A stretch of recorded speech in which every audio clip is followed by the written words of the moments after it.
I'm so glad to hear that you're so excited about being here and catching up and talking about the snow. But we're ready to get started with our speaker today. So thank you for being here and for joining us and being part of the Sunday morning forum. My name is Lorraine. I'm co-chair with Mark Miller, and we manage every Sunday to get something here for you to listen to. I have been doing this for a while, and I am going to be moving on to I don't know what else, but I won't be working on the forum after summer. So I'll be glad to work with anyone who would like to know what it takes to get this rolling. Mark and I do not find all the speakers. There's a group of about 15 who work on that, who do it. Recruiting and things for presenters, so it's not, you're not going to be getting all the presenters or doing all that, but we can explain to you how it works, and I'll work with you directly as you go through this the months, and we'll be there for you. But it's a wonderful program. It's very meaningful. It's much appreciated, and so your help will be really appreciated. And for now, I am just going to introduce Jerry Fredrickson, one of those 15 people who are helping with finding presenters, and he'll introduce our speaker today.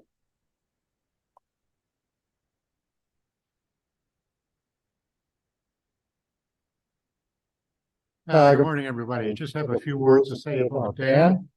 Dan Bice is a watchdog columnist at the journal Sentinel.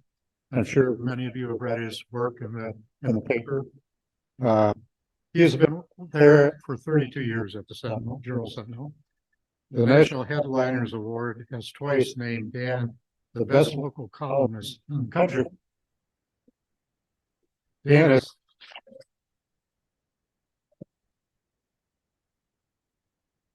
has undergraduate degrees in ancient Greece and English, and a master's degree in social science from the University of Chicago. At the Journal Sentinel, he was hired as a State House reporter, served as an investigative reporter for a short stint, and became the watchdog columnist of Gary Spivak in 1990. He has written a column on his own for the last 17 years. Dan lives in Franklin, has 3 adult children. So when Dan and I were discussing what would be his subject for today, he suggested, which came completely out of the blue, white Christian nationalism. And I thought, with a guy who's second in line to be the presidency, and who is a white Christian columnist, white Christian nationalist, what a great time to have him speak about that. Maybe Dan could qualify that, maybe he really isn't. I'm not an expert on white Christian nationalists, and Dan's going to explain that to you right now.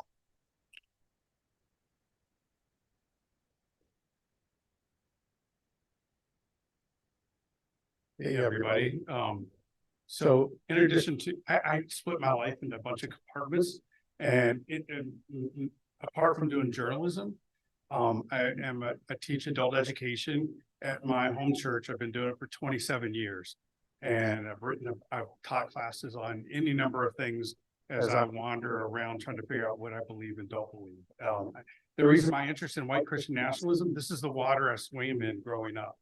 And I went to an evangelical college undergraduate, and since then I've been trying to figure things out. And while we're going along and I'm explaining this to you, this is a concept that historians and sociologists have been looking at for a number of years, but most people knew nothing about it until January 6th. And that was with the Capitol riot, that this became a big deal. And that was in addition to everything else that was going on. I don't know if you guys remember that day.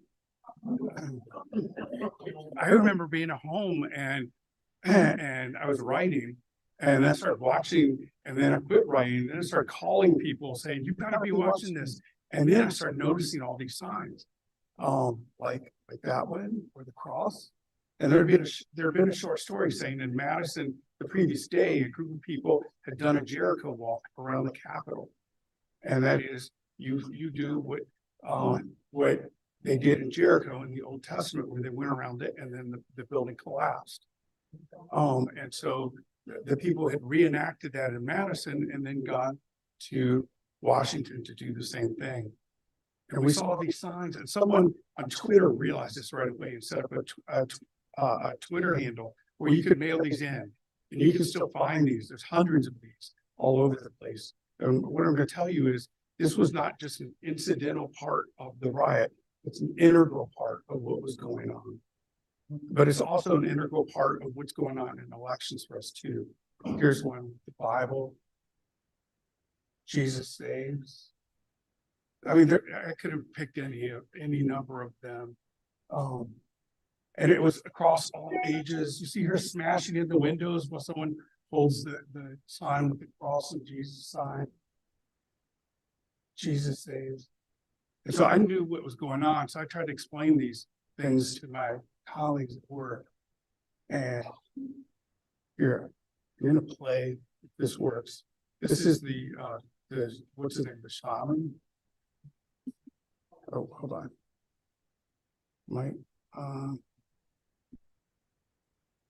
It's not going to work. It's the prayer he gave when he got into the Senate chambers. It's a Pentecostal prayer. He thanks God for letting them in and prays that they'll be able to overtake the government, take control of what's going on.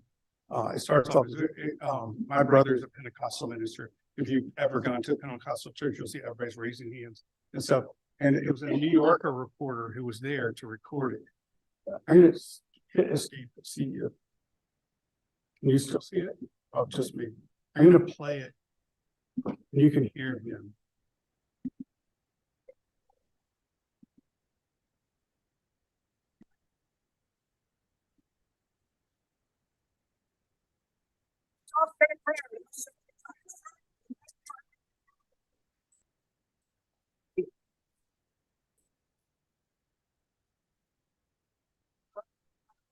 Amen. And here, my beloved, opportunity to stand before our God, given our own rights. And thank you, Heavenly Father, for the inspiration needed to these police officers to allow us into the building, to allow us to exercise our rights. The globalists, this is our nation, not theirs. Yes. So we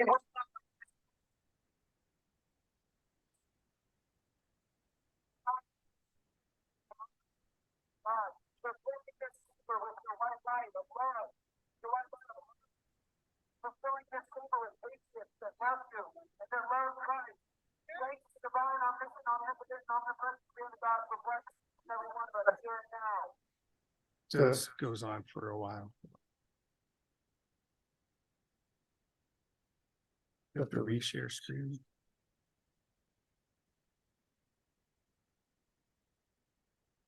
Can you see the screen now?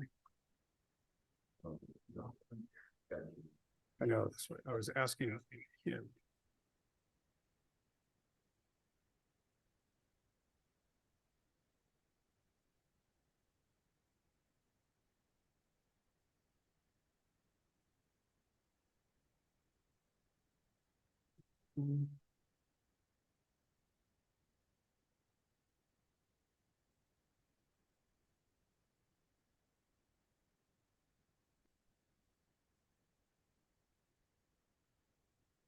There it is. So that's the writers. But there's two things I want to address. Yeah, I don't know how to deal with that. Can you fix the feedback? I think I've got it. So there are two ideas about this group of white Christian nationalists that I want to address in this talk today. And the first one is this idea. Oh, not that idea.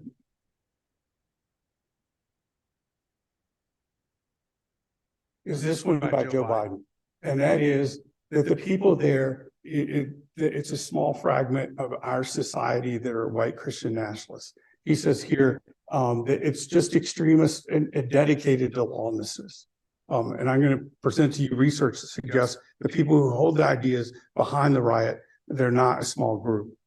And we'll talk about how we can decide how a larger percentage of American it fits that category. And then here's the second one, which is the response I got on the day of the riot, which is they're all crazy. And I'm going to present to you the argument that they're not crazy. That the group has certain ideas, and from these assumptions grow the actions that they take. Okay, so let's jump in, and that is, what is Christian nationalism to begin with? And we'll get to the white part in a few minutes. And this is from Taking Back America by the two leading scholars on this issue, Whitehead and Perry.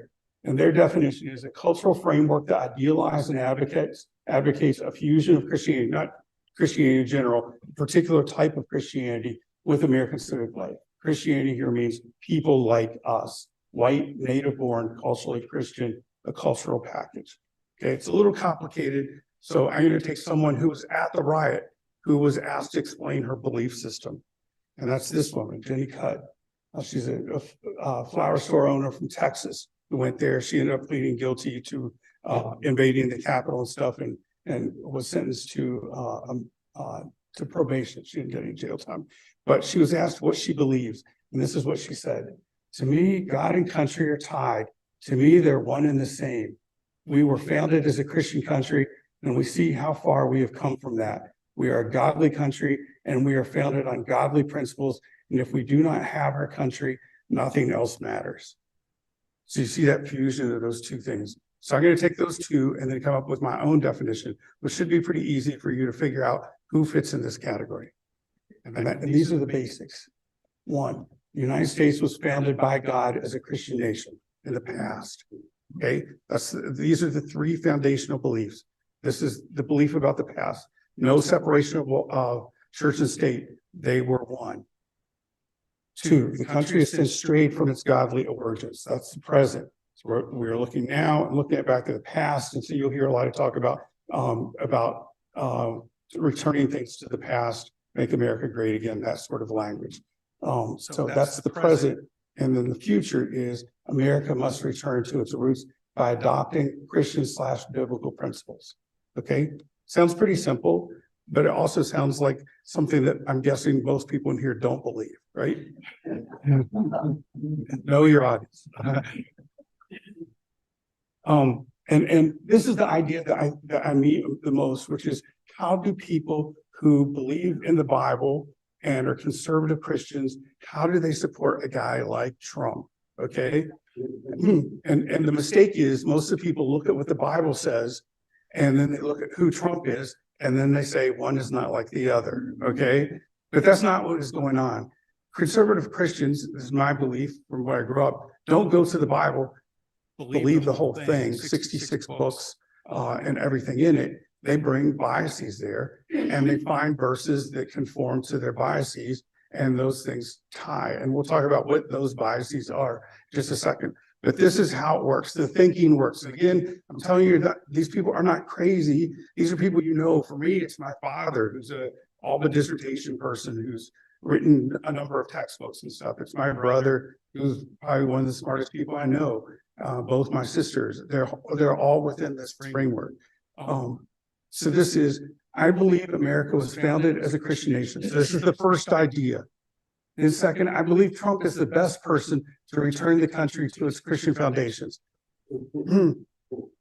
But you have to have the two together. Most of you don't believe the second part. You don't believe there needs to be a Christian foundation, so you never reach the Trump part. So third, I believe non-Christian forces are preventing Trump from serving a second term. Okay, this is the thinking you're going through. So what? So we've got to do something. Okay, you want to return America back to its roots. So I believe God will protect me as I defend Trump in my country. So as I said, I'm going to break this down a little bit more, but just one question that was asked in 2015 on this question. People were just asked about their views about America as a Christian nation. And the purple you see, believe currently that the country currently is and always has been a Christian nation. It's a quarter of the country who answered that way. And then in the second category, America was but is no longer. And then number 3, America has never been a Christian nation, and 21% apparently don't know what they think, but they still vote.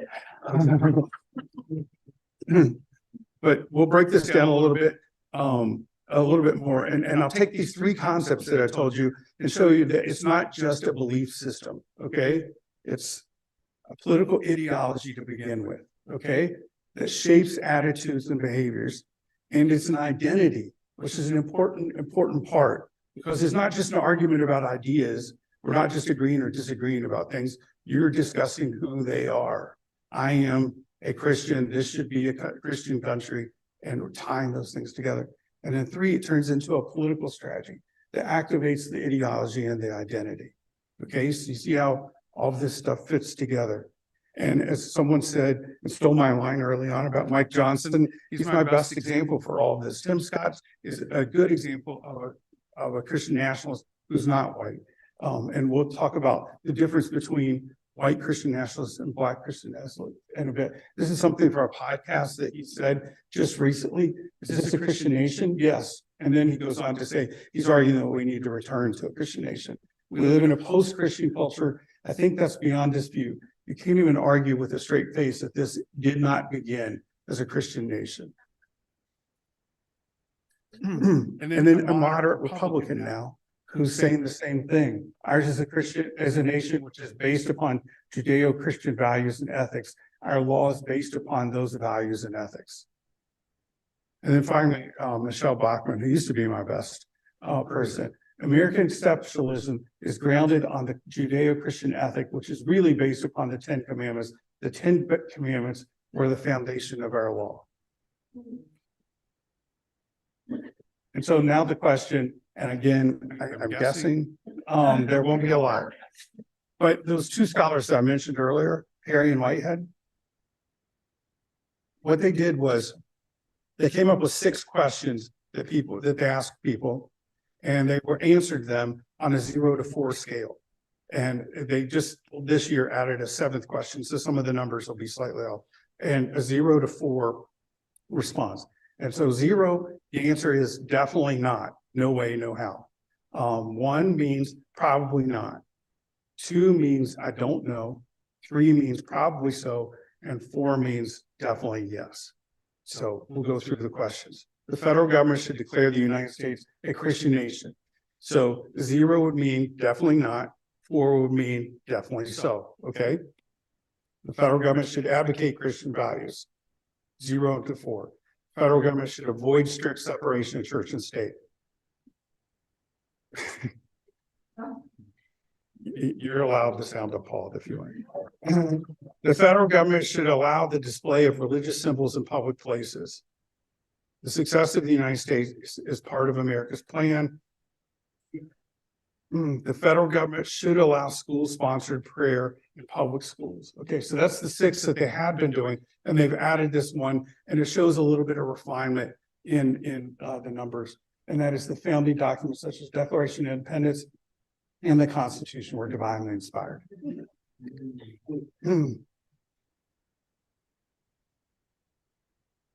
So here are the numbers from 0 to 24. So this group, they've named the rejectors. And these are people up to 5, mostly answering 4 or 0s or 1s on everything. And then the resistors, and we'll discuss who they are, but they lean this way. So this is the mainly the anti-Christian nationalists. Then you have the accommodators, people who are sympathetic to white Christian nationalism, and then the red, 18 to 24, are the hardcore Christian nationalists. You can see the percents. They all go up. The highest one is around 7%. So it's broken down a pretty level across America. And here are the numbers. Rejectors, 21% and rising. The ambassadors, the hardcore white Christian nationalists, 20% and dropping.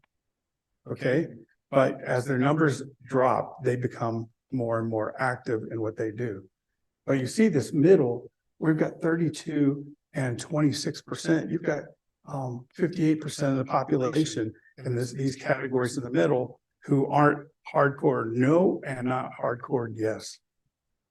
So here are the rejectors, completely rejecting any notion that Christianity should be privileged in the public sphere or any other religion. Religion can be useful, but are uncomfortable with privileging Christianity. And we probably all know people who fit into this category. And that's in the Midwest, the most popular view. Accommodators, actually, this is the most popular in the Midwest, believe religion can do good things inside, but don't necessarily think it should be privileged by the government over all others. And finally, the ambassadors, the white Christian nationalists, strongly embrace Christian nationalism, want a very tight relationship between what their view of Christianity is and the United States government at all and at different levels. So here we are by religious groups. We start with evangelical Protestant, and you see those first two categories make up about 80% of evangelical Christians. But it is important to know not all, I think about it as three groups there. Evangelical Christians, a lot of people realize the Christian right, and then this group, the white Christian nationalists. They're not the same. There are, as you can see over here, there are in the evangelical Protestant, there are some rejectors in that. There are evangelical Protestants who are rejectors, who oppose white Christian nationalism. Okay? And that's actually the traditional Baptist position that you're supposed to, that government corrupts the religion, so you want no connection between those two. That's obviously changed. And then it goes down through mainline Protestant. You'll see the Jewish and the no affiliation. That would be people who are secular, say they're secular, that they're not religious or whatever. That you'll see you're over 50% in the rejectors categories. And then we'll take one look at regions. And that is, we're here in the Midwest. And you see the accommodators are the biggest one here. In the Northeast, the most rejectors, and in the South, they are accommodators and ambassadors. But you see in each group, there are small numbers of people who don't fit the norms. Just like in Alabama, 35 to 40% of the people will vote Republican consistently. But we think of Alabama as being a red state, which it is, but you still have this group of people who are in there. And then these two guys have done an analysis, and they come up with 100 different characteristics of people. And these are the 7. If you have these 7, then you're most likely to be a white Christian nationalist. 1, you identify as politically conservative, but that's half the population. You consider the Bible as the literal word of God. You start narrowing down. You believe the U.S. is on the brink of moral decay. And then you believe God requires the faithful to wage wars for the good. You believe in the rapture. And then finally, the only one that's not political or whatever, you have a lower education level. And it doesn't mean everybody in that category fits all these. It's saying that these are the ones that identify and connect with these things. And so there are groups, as I said, this is a group now, Christians Against Christian Nationalism, that is launched to take on this. And there are a number of Episcopalians, Lutherans, Methodists who are part of this group. And what are the issues that they're interested in? And I already gave you the answer. It's not just abortion, and it's not just gay marriage. Those two issues are most important for evangelicals, but this is a different group. They overlap. There's a great deal of overlap, but the white Christian nationalists have a number of other issues that they're interested in. And I'm going to frame this philosophically. I'll give you the definition these two guys gave, and then I'll give you my one-word summary of what they were trying to say. Christian nationalists, whether theologically conservative Christians or not, want a society in which families are traditional and men and women stay in the proper places. So that's patriarchy. And so that's the idea. That's a foundational part of it. And so when you hear white Christian nationalists quote Bible verses, there'll frequently be ones that support patriarchy, such as 1 Corinthians 14, 34 and 35, women are to be silent in the church. So in the Southern Baptist Church, this is a big debate that's going on, but they picked that verse and not some other verse to have a fight over. No one right now is fighting over Paul wrote that slaves were to be obedient to their masters, but we're not debating that. We had a civil war to settle that, and we no longer fight about that. But we do fight about patriarchy. And then the second one, Christian nationalism promotes authoritarian control, especially when the target population is non-white. So this is moving away from a traditional democratic point of view to a more militant attitude. And you'll hear that actually in some of the ideas that various candidates have right now for how they would run America, or how Trump would run America if he's reelected. And three, Christian nationalism reinforces boundaries around national group membership, encouraging mistrust and antipathy toward those who aren't native-born Christian or white. So this is xenophobic. So these are three cornerstones of the belief system: patriarchal, militant, xenophobic, and then I added one more. And that's my bonus idea. Christian nationalists see Donald Trump as the defender of the power and values they believe are being threatened. They feel persecuted, which is different. When I was growing up, as someone in this group, I was a fundamentalist. So we were evangelical, but much more fundamentalist. We believed we were running the show. We were much more triumphant in terms of what we were doing. Now it's much more persecuted. And this has been a shift. And what's caused this shift? Well, we'll get to that in a second, but let's look at who voted for Trump in 2016 and 2020. And you see in both of these cases, you still have the rejectors. You still have 6% of the people who voted for him were rejectors, and then it dropped to 3.7, whereas the number of people who are white Christian nationalists rose from 75% to 80% between those two elections.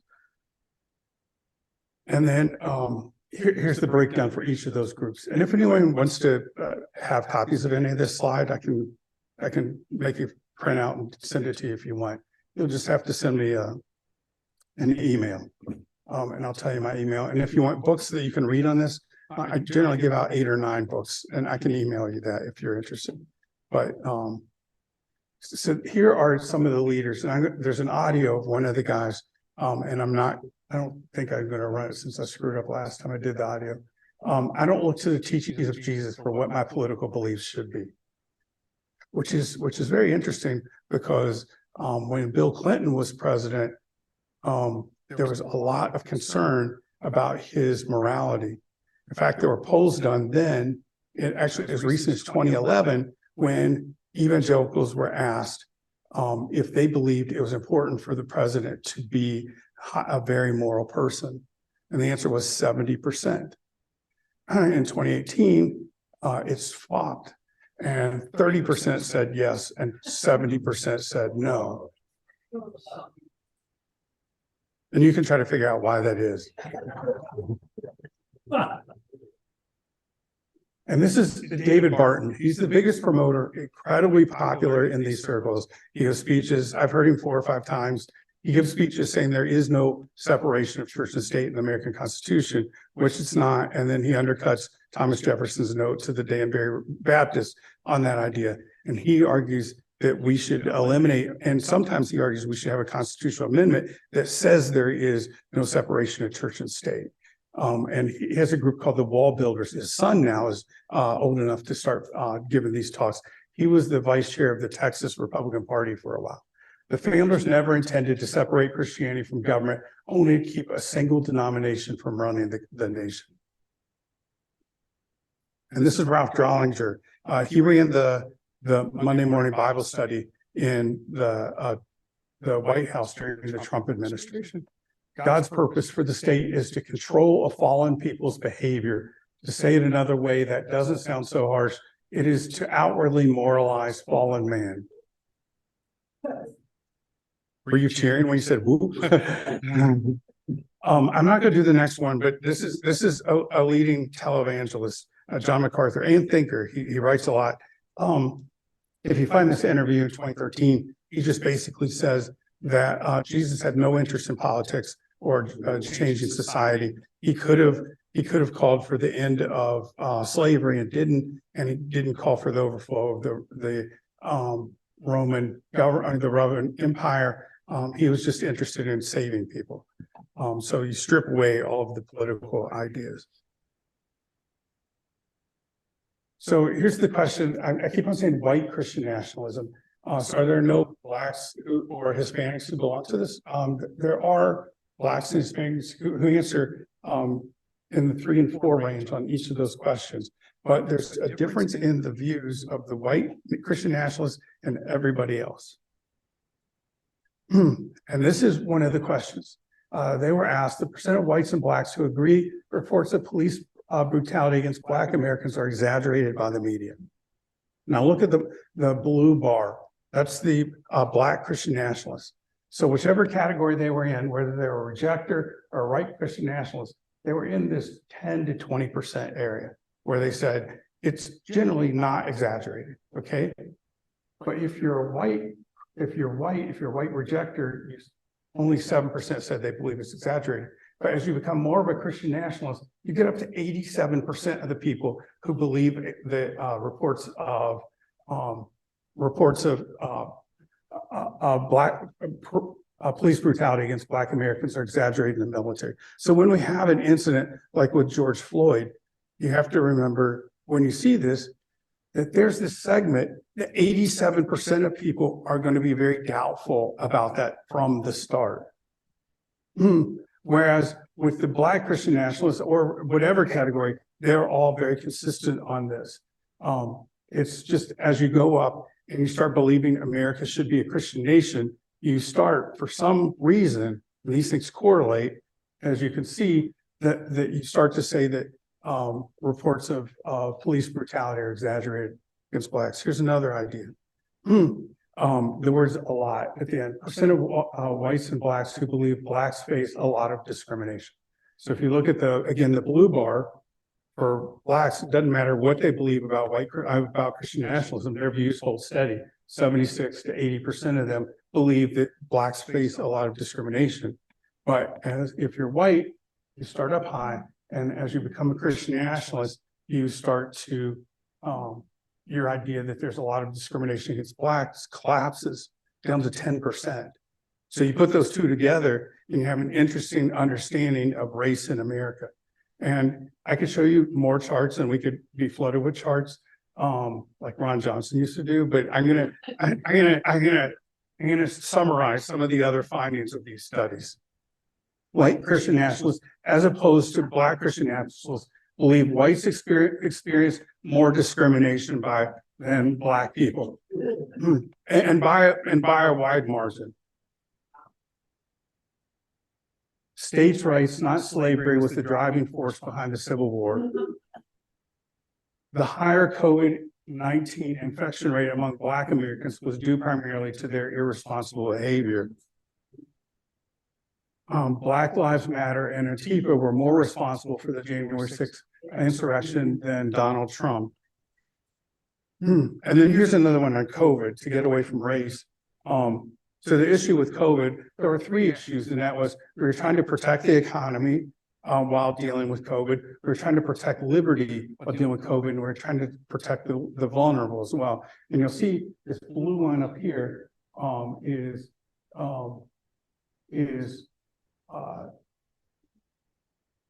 people who wanted to protect the vulnerable. And if you're an anti-white Christian nationalist, that's your primary value during COVID. But as you become a white Christian nationalist, that's your least important value. Which again, people keep on saying, well, how could you have that? Because the Bible is about, protecting the poor and all of those sorts of things. You don't start with the Bible to come up with your belief system here. You have these ideas and you find what you believe in many of those things. And then you can see on these other groups that protecting the economy becomes much more important than protecting the vulnerable among white Christian nationalists. That was sort of crazy, isn't it? But just it shows when people talk about a divided America that people do have incredibly different views when we have this. And here's a second issue on that. And that's in the midst of, right in the middle of COVID, did you do any of these things in the last 2 weeks? That again, as you become a Christian nationalist, you are less likely to be vaccinated, to wear a mask, or do any of the other things that they were telling you to do. And here's a transgender one. and it just drops, as you might expect, people who are opposed to white Christian nationalism to those who think that transgender people should be allowed to use the public restroom of their choice. It's around, this is done several years ago. I'm guessing the number is even lower now as it's become. And so we can use Trump and Obama. I mean, they don't believe these things, but there are two different attitudes for American society that several of the readers have come up with. This is Obama world versus Trump world. And then it's the dominant metaphor in the Obama world is that America should be a melting pot. And in the Trump world, that America should be, taking from Matthews, a city on a hill with Christians serving as the light to the rest of the world. The vision, multicultural, the Trump world, more tribal, that America started off as a white Protestant country and it should continue that way. And then the response to outsiders, open versus closed. But it is interesting. This isn't only the case. Ronald Reagan was very much supportive of a more generous borders policy than what Trump or most Republicans believe now. Structure, egalitarian, hierarchical, and the focus is on the future, whereas with the Trump world, it's more on the past. So why is this happening now? Why are we learning about all this stuff at this time? Why is this becoming important? Does anybody have any ideas? Why is this now that we're now publicly, aside from the insurrection, is there any other reason that we're discussing this now? The election. That's a part. But there's also, go ahead. Would you repeat that? The question is, why is this an issue now? It's right there. Why now? Okay. The answer is the people online can't hear this. Oh, okay. Because of the election. Go ahead. Go ahead, you. Yeah. The shifting demographic, white. Okay, that's a big part of it. Okay, go ahead. The answer was shifting demographics. The progress of change has been going on faster. There are people who resist change. Okay, and that sort of connects with his. He said change, she said change, and then go over here. Communication staff, fewer people reading you in the paper and we're getting their information. Don't tell me this. You didn't mean that like individually. You meant that collectively, right? The answer was that more people are getting. It's becoming more of a silo country where we're getting our news from a particular group, and less people are going to like mass media to get their information. They go to Fox News or whatever, or Breitbart, or something like that. So, go ahead. So you were saying it's a backlash. It's a backlash against the Obama presidency. Okay. Last one. Which actually we can tie together with almost everything else that we've said. And we'll start with demographics. Okay. In 2016 is the first time in American history that white Protestants represented less than 50% of America. Most people don't know that, but a lot of people feel it because you start feeling and recognizing the people on TV don't look like me like they used to. The president, as you said, is different. You start noticing all these differences, and this group, the 24%, I mean, the unaffiliated, the 22%, at this time is 22%, it's now up to 27 or 28% of people with no religious affiliation. And you start to sense that there's a shift in what people believe. And if you start explaining that to people, it makes a little bit of sense. But as soon as you see the shift in who says that they are a Christian in America, it becomes more obvious. And this is 2007 to 2018.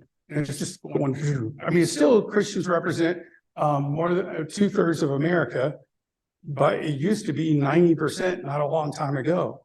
And so you have huge shifts going on. And, one way you could tell is, was it 2004 that we voted in Wisconsin on banning same-sex marriage? And it was almost 60-40 in terms of approving that constitutional amendment. And now every poll today flips it. It's 60% who said they support same-sex marriage, as opposed to in our lifetimes. Yeah, I think all of our lifetimes, look at the crowd. This has reversed itself. And part of that is we have changed. The we are has changed. People who are under the age of 30 or 35 just aren't comfortable with the values that many of the people over the age of 65 have. What it says is people who say they're religiously unaffiliated in 2007 was 16%, now it's 26%, and now it's 28% this year. So the percentage of people who say, actually there are people in this group who say they believe in God. So it's not just atheists and agnostics. A lot of people are people who say they're spiritual but not religious. There are people in this group, a large chunk of them, who believe in angels. So it's not anti. There is a growing number of atheists, but and then the top one is it was 78% in 2017. It's dropped down to 65% today in terms of the number of people who say they're Christian, and it'll be below 60% pretty soon. So what are the problems? These are the problems I see with white Christian nationalism. I'll give you a couple of quotes from famous people on this subject. One, a government cannot be premised on the belief that all persons are created equal when it asserts that God prefers one particular group. And this one is from the two authors that I cited early on, Andrew Whitehead and Samuel Perry. Samuel Perry is someone who grew up in an evangelical background and is still a Christian who studied this. He just wrote a memoir on trying to adjust his personal life with his work as a sociologist. It's a good, fun book, not long. If the Christian God has truly always been on our side, the Christian side, then on whose side are Christians from Iraq, Vietnam, China, England, Afghanistan, or any other country? And then these are some of the other issues that you have.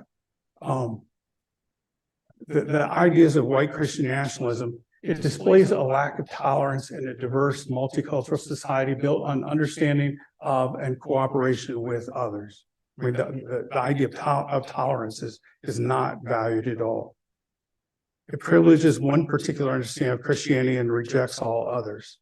And in Christianity, there hasn't been a shift. And right now, the evangelicals are losing numbers for the first time in decades. Their numbers are declining. And that's, again, demographic. It's younger people who are deciding they grew up, went to Sunday school, did all that stuff and said, yeah, no more. And they're walking away. But the mainstream Christians lost their numbers between the late 60s to the 90s, where many people, particularly after the rise of the religious right, decided that Christianity was too identified with conservative politics. So they just dropped out. It treats non-American Christians and American non-Christians as inferior to others. And then it ties the fate of the country to one faith and vice versa, one faith to America. So, but I'll end with this, with the famous philosopher. Oh, no, I need to tell you about a group called Project Blitz. Has anyone heard of Project Blitz? This is a group of white Christian nationalists who are running around the country, who've gotten legislation in more than 30 states. And they're active here. And this is their agenda. So you see the bill, and you think the bill's maybe, I could live with that. But you then realize there's a worldview that's behind it and that's pushing it. Allows schools to post "In God We Trust" signs and mandates states offer "In God We Trust" license plates, which is you'll see if you go to Indiana, it seems like every third person has a "In God We Trust" license plate. You require public schools to offer an elective class on the Bible, which you could do, and you can teach the Bible as literature, and you can take different pieces of it, take the book of Jonah, treat it as early fiction and how it works in that particular way. But that's not what they're talking about. Yeah, or talk about Genesis 1 through 11, which is a discussion of the primordial past, and discuss it that way and how legends worked in the ancient Middle East.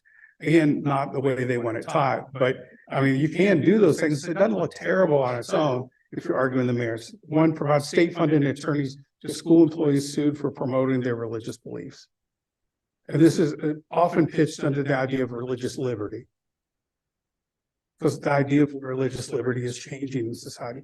It allows hospitals, doctors, nurses, and other healthcare professionals to deny patient care based on their religious beliefs. And this has been very big with pharmacists, but it's also, there's currently bill in drafting here to do this for nurses and other medical professionals. And then it gives adoption and foster care agencies the right to refuse services to gay couples based on their religious beliefs. Not on the gay couple's religious beliefs, but the religious beliefs of the agencies and the organizations. So these are my 3 takeaways from this. 3 things to remember. If you can't remember all the charts and all that sort of stuff, you can take these 3 things away. 1, white Christian nationalism is real, representative views of about 20% of the population. Okay, and then you had the group that's sympathetic to them, who represents another 28 to 30% of the population. So about 50%. But this 20% is very active, and they also do not like being called white Christian nationalists. I thought it would be a really good idea when I've done this similar presentation to a number of groups over the years. And then during COVID, I was doing them on Zoom, and I thought, you know, it would be a really, really good idea if I asked my brother, the Pentecostal minister, if we would co-teach a class on this. That was not a good idea.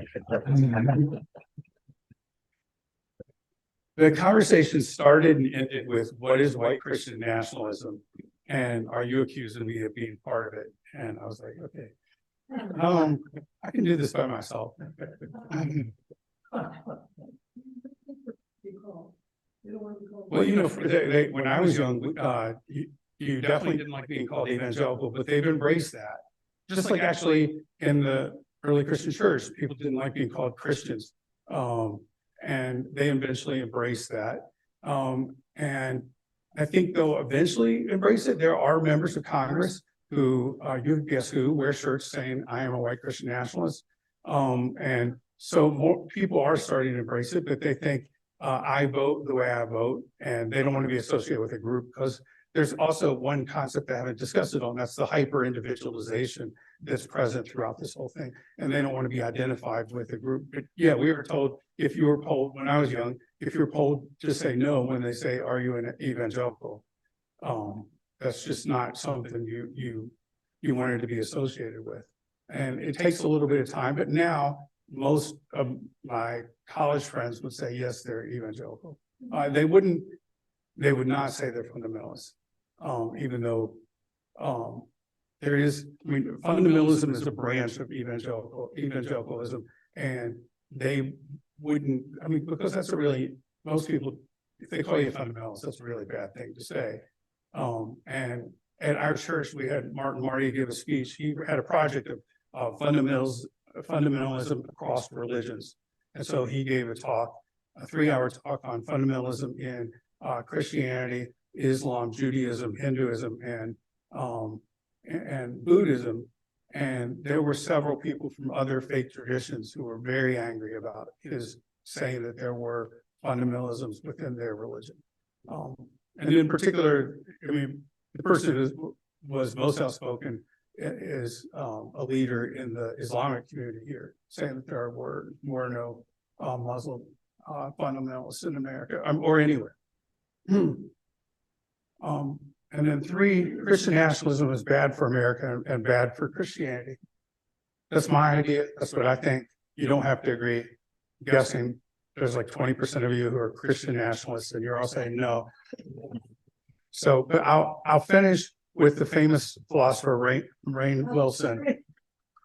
The metamorphosis of Jesus Christ from a humble servant of the abject poor to a symbol that stands for gun rights, prosperity theology, anti-science, limited government that neglects the destitute, and fierce nationalism is truly the strangest transformation in human history. Yeah. So if you want, we can talk about this for a few minutes. And I'll try to repeat the questions and the answers for the online group. Got it? Go ahead. Yeah, we were just in Madison yesterday on East Johnson Street. There was a big movement on East Johnson saying, stop white Christian nationalism. Yeah, I told you, but you don't know who paid for that. I'm guessing, you know, the group that's most upset about this are Christians who are not white Christian nationalists, because it ends up being conflated. Many people who are not super sophisticated on understanding religion sees the riot and sees hundreds of notes, people carrying crosses and Jesus saves and all this, and you think that's what Christianity is. But the question was, a particular person said they were in Madison and saw a sign that says oppose white Christian nationalism. And I told you there's that group now, and in our denomination, the ELCA, the bishop led a discussion and to inform pastors about the whole thing, about the movement. Hold on, I'm going to pick a female. We've not had a lot of women. Go ahead. I'm wondering how concerned you are about white Christian nationalist movement in Wisconsin, and what are how do we keep active and what do we do about it? And like how attached is the Republican Party in Wisconsin to this group? Can you relate it to Wisconsin? The question is about Wisconsin and white Christian nationalism in Wisconsin. You know, I keep this separate from what I do mainly in my day job. And so I'm not like on a diatribe about white Christian nationalism. The hard thing is, there are no tags or hats or anything that identify someone that way. And I've told you to be cautious when you meet somebody who's a religious right person, because not everybody who's in the religious right believe in white Christian nationalism. And then when we were talking about the people who are white Christian nationalists, Trump is the quintessential white Christian nationalist, but he's not an evangelical. He can't even tell you what his favorite Bible verse is. Do you remember that? All of them. Okay. And when he finally started talking about Corinthians, he started saying 2 Corinthians, and you know, every person I know is cringing, saying, you don't say it that way. And so there was a cultural thing going on. But yeah, and the only time I remember his religion or faith being an issue was when he was cheating on his wife with Marla Maples, because she was Methodist, and he started showing up at the Methodist church that she attended. And people were like, Trump's religious? What happened? And he's coming to a Methodist church. And so that became an issue then. But I think it is an issue in Wisconsin. I think on things like legislation, it's important on the issues that are being promoted from this perspective to see who is actually behind the thing. Is it an individual? Is it a legislator? Because we have legislators. If you polled the legislature and said, do you think America was founded as a Christian nation and should return as a Christian nation? I'm guessing you would get pretty large blocks of people in both the assembly, maybe less than the Senate, but you would have them there. I think the thing is to keep on reading up, because these numbers, these dynamics are changing. And I'll send to Jerry a list of books that I suggest that cover all 3 of these subjects, evangelicals and their voting power, one on patriarchy and conservative Christianity. So I think it's important to stay and to be aware of what people believe. If you go to forums, ask people, do they think that America should be a Christian nation again?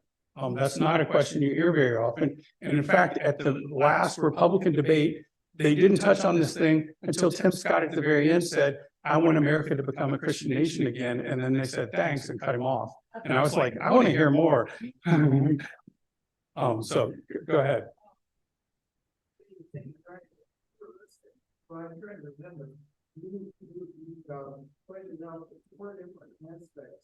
One was maternal, militant. Yeah, I had patriarchal, I had militant, I had xenophobic, and then I had that they feel persecuted. And that's a very big part of, and when you see in the news stories, there's a particular word that's the same thing as persecuted, and that is grievance politics. That's a lot of people who are feeling like they're losing control, and they feel like there's an attack on them. So, but that's the idea. The 4th idea. Go ahead. So the group that's working on getting the churches organized, we all belong, campaign. We want to get more about that, come back to this room on January 7th for our Democracy Day. But what I wanted to ask was, I have some hope for the youth. I think the gay issues are much more enlightened than. You said gay issues? Gay issues, for example.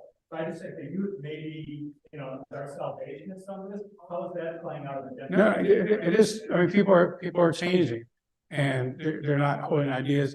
But it does fall along a certain line. I think Christianity has been understood from a particular perspective in general in America, and I mean, you can read the Bible and come up with a very different agenda than these people here. But I think many younger people, including my children, have all said, and I brought my two daughters and taught a class on younger people rejecting religion, and we talked about why they had chosen to leave, and it was very representative of what a lot of people said. But people in my church were not happy. They thought I was advocating this, and I was trying to say this is to help you understand what's going on, and the things that are important is most people are not convinced to change their position on an issue because of logical arguments. They change their position on issues largely because of experience. And I think that's what's changed from the gay issue, which you raised, is more and more of us have an uncle, a niece, a son, a daughter who is gay or trans or something, and that changes your perspective on these things. And that, I think, as more and more people are open, and we're finding out that there are more gay people, because I interned with NORC, the polling company, and we asked very detailed questions about people's sex lives, but the number of people when I was in graduate school who said they were gay was right around 2 to 3%. But as more and more people are open about this, more and more people are exposed to this, and it changes your idea, because it's harder if you're a conservative Christian to say, I think my nephew is going to hell. You start making modifications in what your views are. So I think that's an important thing.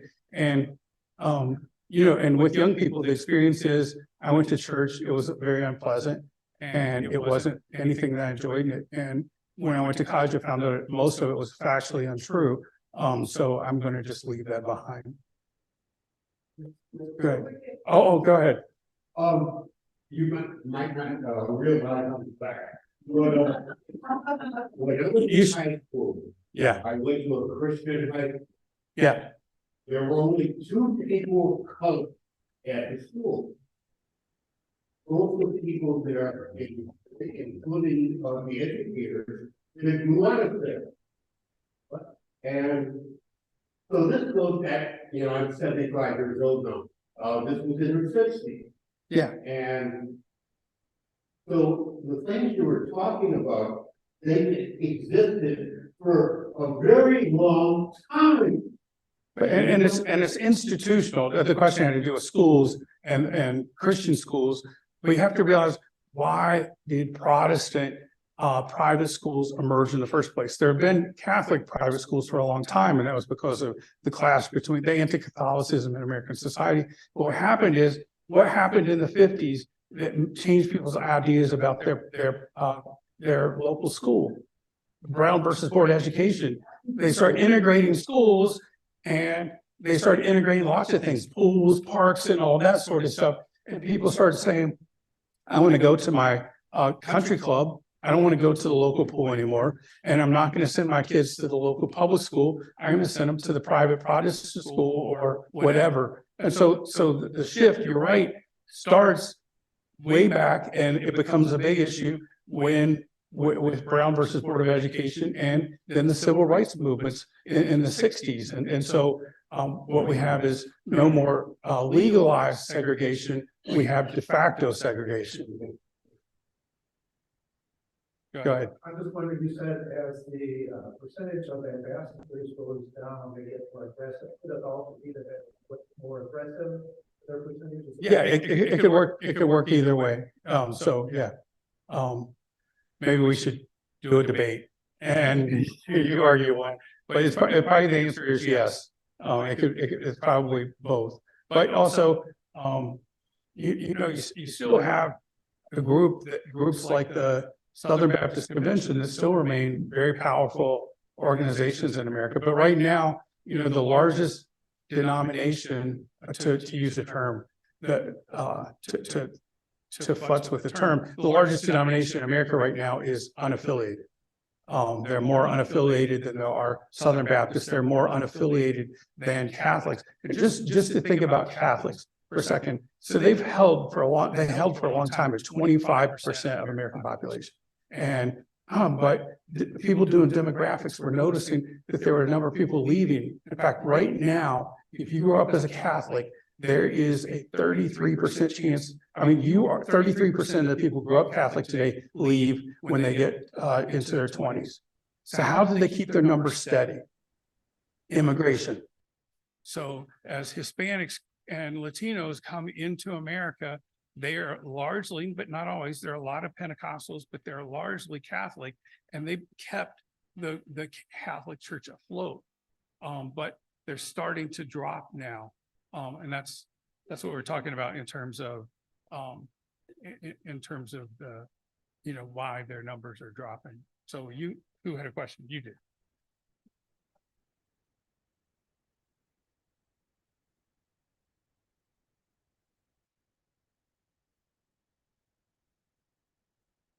Right, they do fit into it, and the interesting thing is a number of them make up the growing number of secular, super conservative people, the secular Christian white nationalists.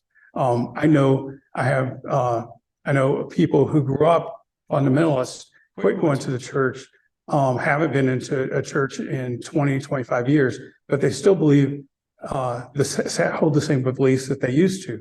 And then you're starting to see on Fox this group, what's the comedian guy, Gutfeld? So he's an atheist. He's an atheist who's super conservative. So you have this number that's starting to emerge, and to predict, and I think in 10 years, right now you have the battle going on in the Democratic Party, but I think that you're going to have a battle in the Republican Party about how much to focus on cultural issues between the secular Republicans and the highly religious Republicans. Just want to say that this is Zoom is recorded live on the First Unitarian YouTube channel, so you'll be able to watch it again and get some of those back from the and share with friends and family. Yeah.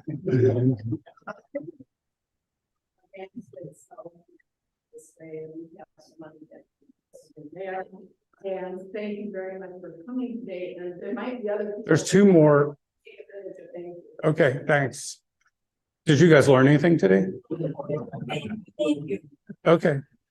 So you're next, and then Jerry's last, I think. I was down getting coffee at the coffee machine, and I was asked, so you're going to this spot, and one of my neighbors said, was white supremacy the same as national white Christian? And I said, I think they overlap, but it's not, you can't really say it's the same. It's equal. You were saying which two groups? Yeah, like white supremacists, just white supremacists. White supremacists are their own group. There would be some overlap, but again, many white supremacists are official ones, like the people who marched the other day downtown and stuff, are not going to be highly religious. So, their religion is largely the same religion of the xenophobes who've been in America forever. They define themselves by who they hate. It's not by what they believe. They hate Jews, Jewish people.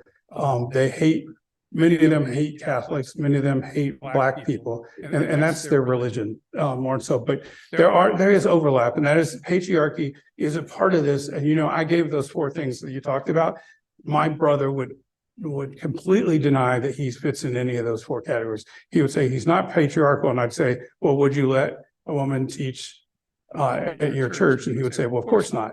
And so there's some disagreement there, but go ahead. One of the most terrifying things I've heard about is Project 2025. Okay, Where the very conservative Heritage Foundation is devising all these plans for when Trump takes over his presidency. For instance, replace government officials with loyalists. yeah, I mean, that's a big thing, and And yeah. then also, they anticipate there's probably gonna be some sort of riots, because people are gonna reject this kind of takeover. That he can mobilize an army at will to suppress it in the streets. I mean, this isn't really getting the press it probably should get. I don't know how much you've heard about it. No, I read the Washington Post had a story about it. New York Times has had a story about the thing, and if he's elected, how he wants to turn and punish those who opposed him. The one thing that you do have to remember is just how ineffective Trump was as president. He had promised a number of things, including building a wall, any number of things, and didn't accomplish them. He's going to, for him to accomplish that, he would have a lot of people support him. And you know, a number of the people who worked with him the first time are telling you to vote against him. I think this is his dream, just like he had a dream to start a new social media outlet that would kill off Twitter. And we had to trust Elon Musk to do that, not President Trump. And so his social media is not done so well. The people he endorses aren't winning. So I think he would like to do that, and it is concerning how he would like to use government as a way to harm the people who disagree with him, and how un-American that idea is. But I think the reason I haven't been alarmed about it is because, I mean, is there anybody who worked for him who thinks he was a good president? You read Tucker Carlson's emails and you see not even he thought he was a very good president. So the only people who think he's a good president are the 55% of the Republicans who are saying they'll vote for him for president. But it's a good point. That is an issue that's out there. Oh, you have a follow-up? Okay. And there's a service in case you didn't know that. Yeah. One person doesn't, so just saying. So two quick ones. I know I said that, but go ahead and then you. I feel like a lot of people who say they're going to support Trump are not, but they're just afraid not to publicize that. So don't you think there's a big contingency that I think if things don't change, he's going to win the nomination for a Republican Party. But you know, the thing is, in politics is like college football. When you think you've seen it all, you haven't. So that's why I'm terrible at predictions, because you don't know who's going to do what that's really stupid or whose email is going to get out. You know, the fact that people in politics do stupid things keeps me employed. So I don't want that to change. She's next, and then we're done. I'll hang out and answer questions afterwards. So go ahead. What would you say to people like my 15-year-old daughter who feel hopeless and are ready to like move to Canada or some other country?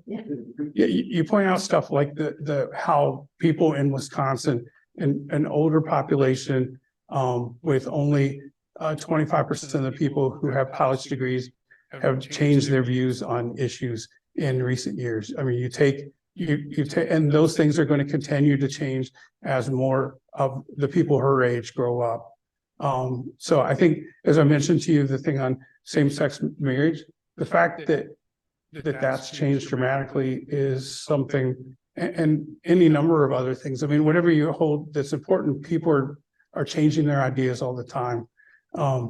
There is frustration because I showed you those racial numbers, and those are pretty terrifying when you realize that, you know, 87% of this bloc in America think that police don't believe in general that police abuse black or are harmful to black people. That's a hard thing. But the thing is, things do change, and with most of us, we can all think of things that have changed. I never thought Roe v. Wade would be overturned. And most Republicans didn't either.